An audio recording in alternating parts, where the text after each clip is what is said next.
Hey, Cornerstone, I hope you're well. It's great to be with you today. I wanted to share with you from Isaiah chapter 45, beginning in verse 1. It says, "Thus says the Lord to his anointed, to Cyrus, whose right hand I have held, to subdue nations before him, and loose the armor of kings, to open before him the double doors, so that the gates will not be shut. I will go before you and make the crooked places straight. I will break in pieces the gates of bronze and cut the bars of iron. I will give you the treasures of darkness and hidden riches of secret places, that you may know that I, the Lord, who call you by your name, am the God of Israel. For Jacob my servant's sake, and Israel my elect, I have even called you by your name. I have named you, though you have not known me. I am the Lord, and there is no other. There is no God besides me.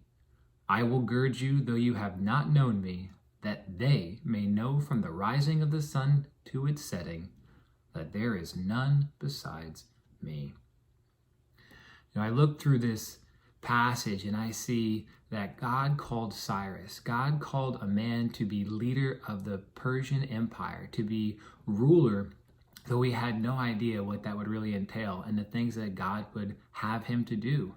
That God raised up this man Cyrus in the midst of turmoil and persecution and exile that the Jews were going through, and raised him up to deliver them from this awful circumstance, to send them back to the promised land, to give them the command to rebuild Jerusalem.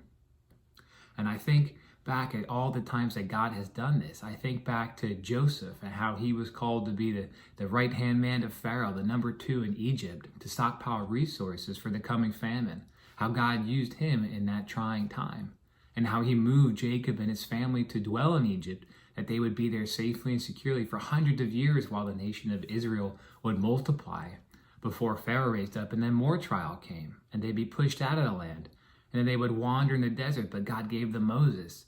He gave him to lead them to the promised land, to help them through those 40 years of wilderness, and to show them just how truly wonderful God is, that his hand is behind all of these things.